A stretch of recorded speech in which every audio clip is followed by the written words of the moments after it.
大家所謂叫用八字去論命咧咁我哋首先咧要知道自己嘅日嘅天干即係你嗰日嘅出世嘅天干係乜嘢咁然後就對應翻你所其他年月日時嗰所謂叫四柱啦然後加埋大運流年流月等等嘅資料咧，就去睇下你個運程咁樣嘅。首先咧，我哋要知道嗰個叫60甲子係啲咩嚟嘅因為好似我哋今年個個都知道咧就丙午年啦丙午年就屬火丙就屬火午咧地支咧就生肖就馬啦，咁其實就係五行又係屬火咁所以今年咧火比較旺啲。咁呢啲咧就係我哋所謂叫天干地支啦。咁其實我哋天干地支夾埋一個循環咧，其實有60所以叫60甲子嘅一個循環週期。咁點計嘅咧係其實我哋天干咧有10個有10個，地支咧有12個。60甲子最後嗰個天干地支咧就係癸亥咁就係一個60嘅一個數。咁點解我哋攞呢個60嘅呢個週期咧其實咧呢個係一個最大嘅一個公因數咁對應咩咧？其實我哋對應翻我哋嗰個天體嘅運行點解我哋論命覺得佢會係準確咧其實我哋最準確嘅方法咧，你可以攞翻天星咁西洋咧天星嘅方法去論命咁如果我哋中國咧亦都有啲七正四餘都係用翻呢個天星嘅論命。其實我哋相信咧我哋人嘅出世咧就當其時嗰個時間咧已經咧天上邊嘅星咧就對你咧已經產生個作用。咁如是者咧之後咧所謂叫流年流月啲星喺唔同嘅位置就影響翻你本身嘅人嘅性格加埋咧就你嗰陣時嗰個做嘅決定心情起伏等等咧就影響到你嘅運程我哋相信係咁樣啦。咁關於呢個所謂天星去論命嘅咧咁當然咧佢要計翻你出世時嗰陣時嗰個天星嗰個軌跡啦相對嘅角度啦咁同埋而家咧所謂叫做流年流月嘅天星嘅位置啦咁等等去論命。咁呢啲咧就需要好多嘅資料，尤其是古時咧去計呢啲咁嘅天星嘅度數咧就相對比較難啲㗎咁如果而家嘅方法咧咁當然咧用個手機你撳一撳亦都可以。咁另外一個方法咧就係創咗出嚟咧就係一種八字嘅方法八字嘅方法咧就係分別咧我哋用天干有10個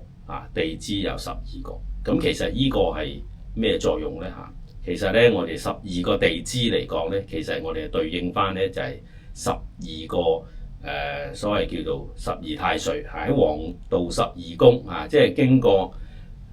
太陽舊時相信咧就係太陽繞行地球㗎，而家先知道咧就係其實地球就繞太陽係運轉啦。咁如果舊時嘅方法咧就係所謂叫太陽咧圍繞住個地球行一個圈咧，咁我哋有個軌跡，呢個叫黃道。喺黃道裏邊咧，我哋分開12個宮位咁就出現咗咧就係12個地支啦。咁呢個12個地支咧，其實就唔同嘅方位啦。咁如果喺西洋天星嚟講咧，其實呢個咧就係12個星座嚟嘅咁如果我哋喺12個地支咧分別咧就係子丑寅卯辰巳午未申酉戌亥咁12個地支啦咁喺12個地支上邊咧，咁我哋咧如果模擬嘅星體嚟講咧，我哋應該有咩金木水火土嘅唔同嘅星體啦咁如果呢啲星體出世嗰陣時嘅角度對應翻我哋之後每一個流年流月甚至乎有大運嘅呢啲星體角度咧，就對於我哋嘅運程咧就有影響啦。咁如果呢個咁嘅60甲子咧，其實我哋首先咧我哋做咗一個12個地支啦咁然後咧我哋呢個星我哋就分別咧，因為中國術數咧有5行5行咧就係分別金木水火土五種星。咁5種星之後咧，亦都會有個陰陽嘅咁每一個星有個陰陽之後咧，就變咗咩10組星啦。咁呢10組星咧，我哋喺中國嚟講咧，就係用個10個天干去代表啦咁分別咧就甲乙就屬木丙丁就屬火，戊己就屬土，庚辛就屬金，然後壬癸咧就屬水，好公正嘅咁木咧就生火，火就生土，土就生金，金就生水，咁隔一位亦都係相克噶啦咁如是者咧，甲乙一個陽一個陰丙丁就一個陽一個陰如是者咧，10個天干咧都係咁排列去，有陰陽有五行有生克，咁呢啲咧就係我哋好中國傳統嘅智慧啦將呢啲咧就代表咗係星所謂叫天星啦咁我哋亦都係天干，咁我哋嘅天干就臨咗唔同嘅12個地支上邊咧，就知道咧嗰啲星嘅強弱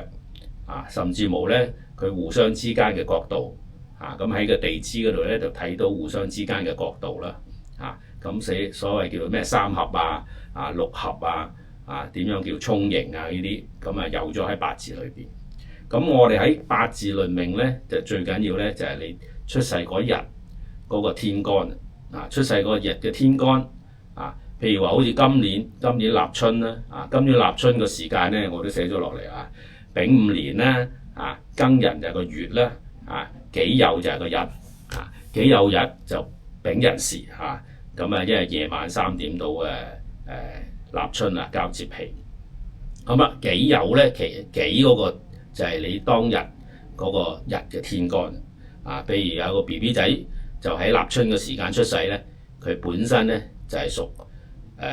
己個天干如果己咧亦都係屬土因為戊己係屬土，咁我哋咧就將來咧就係以呢個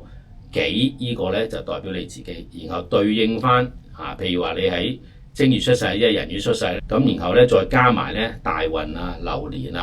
對你有咩影響啦咁就論你呢個屬己土嘅人嗰個運程咁我哋大概就係咁樣做法，好詳細嘅，咁你梗係攞咗每人嘅年月日時出世嘅資料啦，我哋排埋個大運10年一個運然後流年流月啦咁去睇。咁如果而喺視頻度講咧，我哋未必係講太詳細啦只係分享大家一少少嘅一個資料啦希望咧認識翻我哋中國嘅術數啦博大精深，我哋就唔需要一個好詳細計呢個星體嘅軌跡，亦都可以用呢個60甲子咧就虛擬一個星體嘅一個命盤咁可以論到大家嘅運程高低咁我哋嘅做法就係咁。咁我哋嚟緊咧每個月咧都會按翻唔同嘅你哋嘅出世嗰個五行日干嗰個五行論翻嗰個月嘅運程希望俾到大家一啲有用嘅一個資料啦咁多謝大家。